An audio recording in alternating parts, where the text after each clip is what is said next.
रात का वक्त था। गांव की सीमा पर झाड़ियों और टूटे रास्तों के बीच वो सूखा कुआं खड़ा था, जिसके पास सालों से किसी ने झांका भी नहीं था। उसी कुएं के पास पिछले 4 दिनों से रोज एक इंसान जाता रहा है, हाथ में टॉर्च और आंखों में एक चमक। आज विधि की 5वीं रात है। आज के बाद सब बदल जाएगा। उसने चारों तरफ देखा। हवा थमी हुई थी। फिर वो रस्सी के सहारे धीरे धीरे कुएं के अंदर उतरने लगा। नीचे उतरते ही आवाज दब गई और ऐसा लगा जैसे कुआं उसे निगल रहा हो। इस रात उसने दिया नहीं जलाया और टॉर्च भी बंद रखी। अंधेरे में ही बैठा रहा। पहली बार उसने मंत्र पूरा पढ़ा। जैसे ही आखिरी शब्द निकला, कुएं की जमीन ठंडी हो गई और नीचे से एक आवाज आई, मांग। मिथुन की आवाज फटी।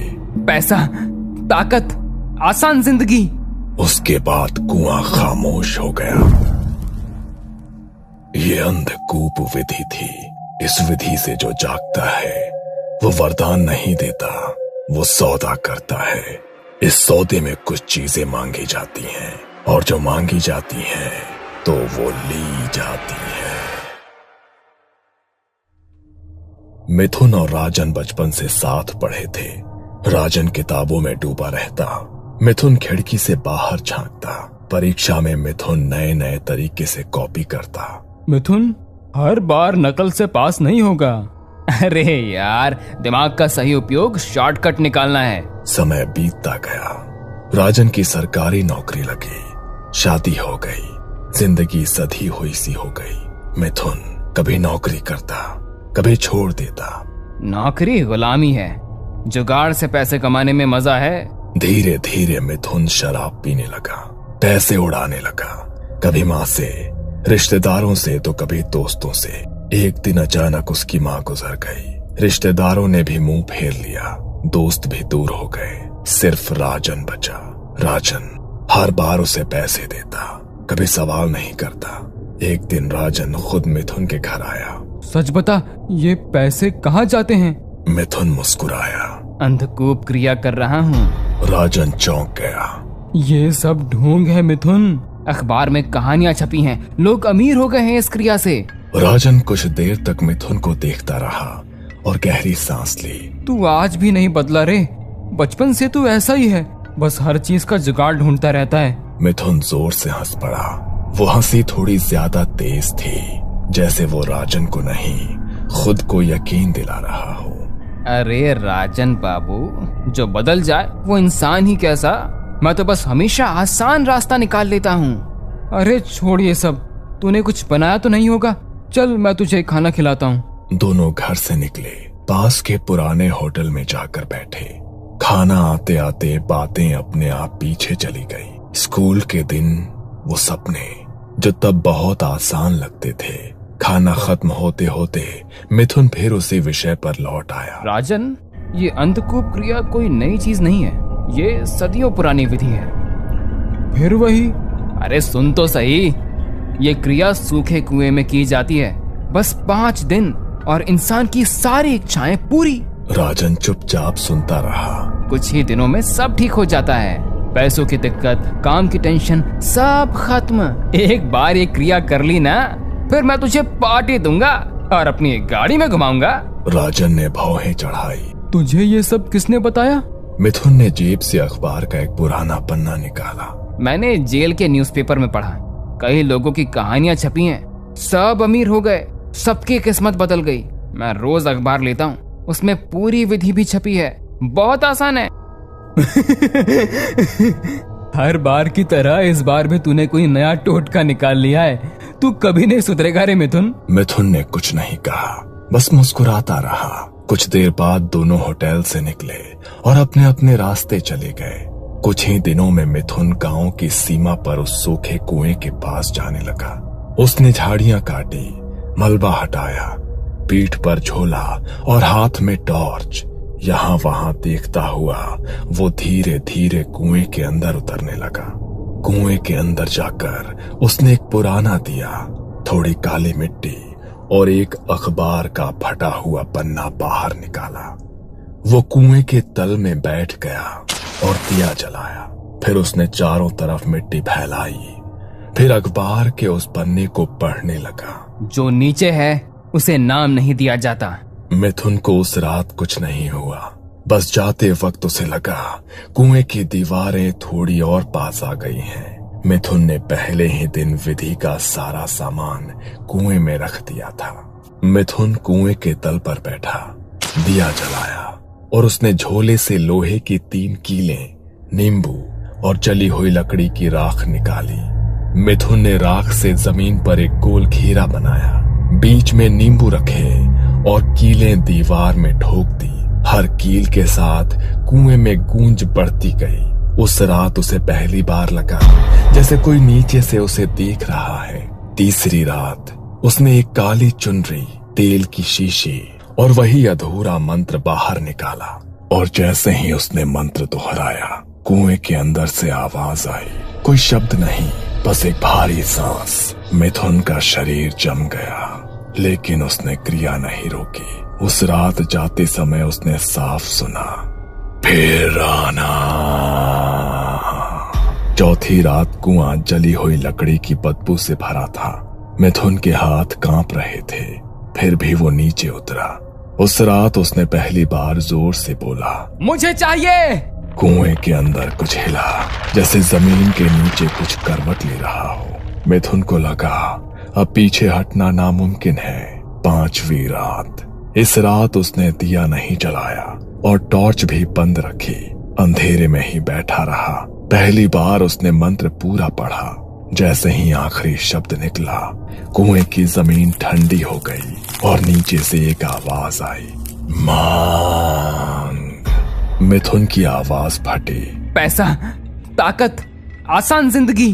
उसके बाद कुआं खामोश हो गया। अंधकूप विधि पूरी होने के बाद ज्यादा वक्त नहीं लगा। अगले ही हफ्ते से मिथुन की जिंदगी ऐसे पलटने लगी जैसे किसी ने अचानक किस्मत का पन्ना पलट दिया हो। पहले हफ्ते ही उसने जुए में हाथ आजमाया। वो जो हमेशा हारता था, उस दिन लगातार जीतता गया। एक दांव, फिर दूसरा, फिर तीसरा। लोग हैरान थे, मिथुन खुद भी हैरान था। कुछ ही दिनों बाद एक लॉटरी का टिकट लगा, फिर दूसरी, फिर तीसरी। इतना पैसा जिसे उसने कभी एक साथ देखा भी नहीं था। और अजीब बात ये थी कि मिथुन ने मेहनत कुछ भी नहीं की थी। पैसा खुद चलकर उसके पास आ रहा था। फिर बड़े काम मिलने लगे। कोई जमीन बिकवाना चाहता था, किसी की पुरानी हवेली का सौदा था, किसी की कब्जे की जमीन खाली करवानी थी। जहां दूसरे लोग महीनों अटक जाते, वहां मिथुन 2 बातों में काम निपटा देता और हर सौदे के बाद पैसा मिलता, ढेर सारा पैसा। कुछ ही महीनों में उसने नया घर बनवा लिया। पुराना टपकती छत वाला मकान अब सिर्फ याद बन चुका था। नया घर, ऊंची दीवारें, चमचमाता फर्श और ऐसी छत जो ऊपर देखकर दिखाई भी ना दे। फिर एक दिन नई गाड़ी खरीद ली। उसी गाड़ी में बैठकर मिथुन राजन के घर पहुंचा। इंजन की आवाज सुनकर राजन बाहर आया। देखा, कहा था ना, सब हो जाएगा। राजन मुस्कुराया। वो खुश था, सच में खुश, लेकिन दिल के किसी कोने में एक अजीब सी घबराहट थी। राजन उसे घर के अंदर ले गया, चाय बनाई। ये पहली बार था जब मिथुन राजन के घर आया था। चाय पीते पीते मिथुन ने कहा, राजन, तू और भाभी संडे को मेरे घर खाना खाने आओगे? कोई बहाना नहीं चलेगा? राजन ने मुस्कुराकर हाँ कर दी। संडे को राजन और उसकी पत्नी काजल मिथुन के घर पहुंचे। गाड़ी गेट के अंदर घुसी तो राजन की आंखें खुली रह गई। उसके मन में एक ही बात आई, कहाँ वो पुराना घर और कहाँ ये आलीशान महल। घर में कदम रखते ही नौकरों ने खातिरदारी शुरू कर दी। पानी, शरबत, फल, हर चीज बिना पूछे सामने। तभी मिथुन कमरे से बाहर आया। राजन उसके लिए मिठाइयों का डब्बा लाया था। अरे ये सब लाने की क्या जरूरत थी? तू तो मेरा भाई है। मिथुन ने नौकरों को हुक्म दिया, राजन और भाभी को जो चाहे वो खिलाओ, किसी भी चीज की कमी नहीं होनी चाहिए। थोड़ी देर में ढेर सारी डिशेस आ गई। तीनों मजे से खाना खाने लगे। हंसी, पुरानी बातें और सुकून। पर राजन के मन में एक सवाल अब भी अटका था। मिथुन, ये सब कैसे हुआ?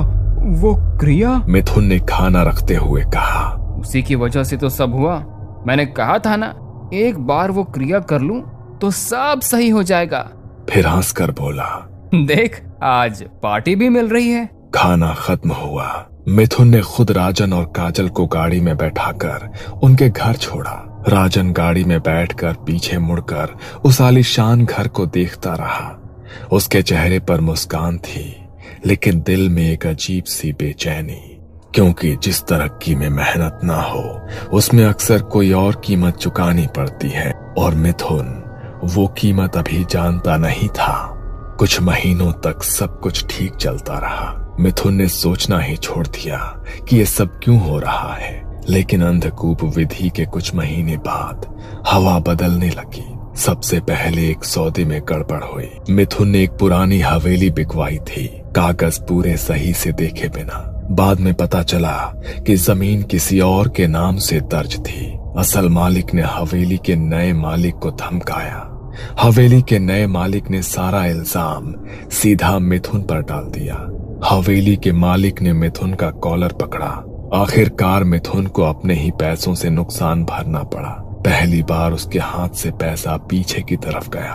फिर जुए में हार शुरू हो गई। जो हाथ कभी खाली नहीं जाता था, अब हर बार डूबने लगा। लॉटरी अब लगती ही नहीं थी। जमीन के सौदे आखिरी वक्त पर टूटने लगे। लोगों के फोन आने बंद हो गए। लोग उससे नजरें चुराने लगे। मिथुन को कुछ समझ नहीं आ रहा था। उसने वही किया जो वो हमेशा करता था, भागने की कोशिश। लेकिन इस बार किस्मत से नहीं, किसी और से। रातें बदलने लगी। अब वो सुकून से सो नहीं पाता था। हर रात एक ही सपना। वो किसी अंधेरी गुफा में फंसा है। चारों तरफ नमी, सीलन और अंधेरा। वो बाहर निकलने की कोशिश करता, लेकिन रास्ता नहीं मिलता। सांस फूलने लगती, सीना पत्थर की तरह भारी। और तभी वो हड़बड़ाकर नींद से जाग जाता, पसीने से भीगा हुआ। कभी कभी उसे लगता कि घर में कोई है, कोई कोने में खड़ा उसे घूर रहा है और कुछ मांग रहा है। लेकिन क्या है वो नहीं समझ पाता। पैसे खत्म होने लगे। मिथुन ने अपनी गाड़ी बेच दी ताकि घर में चूल्हा जल सके। जिस गाड़ी में वो कभी शान से बैठता था, आज वही उसके हाथ से चली गई। और फिर एक रात उसे लगा जैसे कोई उसका गला दबा रहा है। सांस रुक नहीं रही थी, आंखें फटी हुई थी। वो बिस्तर पर छटपटाता रहा, लेकिन कमरे में कोई नहीं था। अगली सुबह वो टूट चुका था, डरा हुआ, खाली। उसे समझ आ गया था कि ये कुछ अजीब है। उसी दिन वो रोते हुए राजन के पास पहुंचा। राजन, मुझसे गलती हो गई, मुझे बचा ले। राजन ने पूरी बात सुनी, एक शब्द भी नहीं टोका। राजन ने अपनी पत्नी काजल से बात की। काजल के गांव में एक तांत्रिक बाबा थे, बाबा गोरखनाथ। राजन ने उन्हें मिथुन की कहानी बताई और मदद मांगी। 2 दिन बाद राजन बाबा गोरखनाथ को मिथुन के घर ले आया। बाबा ने घर में कदम रखते ही आसपास देखा। हवा सूंघी, आंखें बंद की। फिर मिथुन से बोले, तूने किस जगह से क्रिया की थी?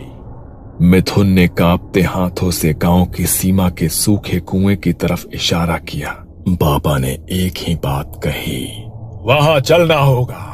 अगली शाम दोनों सूखे कुएं के पास खड़े थे। हवा में सड़ी हुई मिट्टी और पुराने लोहे जैसी गंध थी। बाबा गोरखनाथ कुछ पल चुपचाप कुएं को देखते रहे। फिर उन्होंने आंखें बंद की और जमीन पर हाथ रख दिया। अचानक उनके चेहरे का रंग बदल गया। उन्होंने आंखें खोली और सीधे मिथुन की तरफ देखा। तूने अंधकूप विधि की है, लेकिन अधूरी समझ के साथ। मिथुन कांपने लगा। बाबा, सब कुछ अखबार में जैसा लिखा था वैसा ही किया था। बाबा ने धीमी आवाज में कहा, अखबारों में सच पूरा नहीं लिखा जाता बेटा। उन्होंने कुएं की तरफ इशारा किया। इस क्रिया से तूने एक शैतान को जगाया है, ऐसा शैतान जो बिना मांगे इच्छाएं पूरी करता है। राजन की सांस अटक गई। फिर ये सब क्यों हो रहा है बाबा? बाबा की आवाज और भारी हो गई। क्योंकि हर महीने में एक मुहूर्त आता है अमावस्या का। उस रात शैतान को रक्त की बलि देनी होती है। मिथुन के पैर लड़खड़ा गए। बलि? ये बात मुझे किसी ने नहीं बताई। बाबा ने सीधे उसकी आंखों में देखा। तूने उसे जगाया और उसे भूखा छोड़ दिया। कल महालय अमावस्या की रात है। मिथुन की हालत और बिगड़ गई। बाबा, मैं अकेला नहीं जा सकता, आप भी साथ चलिए। बाबा ने थोड़ा सोचा, फिर जमीन पर कुछ रेखाएं बनाई, अपने शरीर पर राख लगाई और मंत्र जाप शुरू किया। कुछ देर बाद बाबा ने आंखें खोली। चलो, लेकिन याद रखना, सारी विधि तुम्हें अकेले ही करनी होगी। अमावस्या की रात मिथुन काला मुर्गा लेकर कुएं के अंदर उतरा। बाबा उसके पीछे उतरने लगे। कुएं के अंदर अब भी वही कोल निशान थे जो पहली विधि में बने थे। मिथुन ने सामान जमाया, दिया जलाया, वही मंत्र फिर से पढ़ने लगा। उसकी आवाज कांप रही थी। फिर उसने मुर्गे की गर्दन काट दी। रक्त जमीन पर गिरा। मुर्गा वहीं रख दिया। अचानक मुर्गा जमीन में धंस गया। रक्त पलक झपकते ही सूख गया।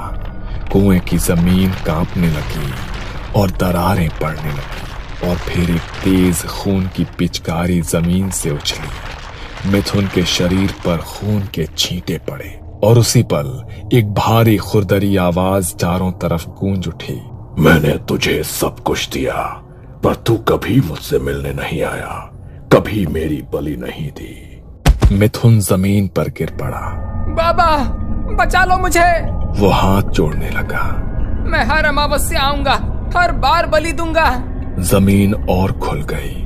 पिछली बलि का क्या, मैं महीनों से भूखा हूँ। अचानक काले हाथ जमीन से निकले।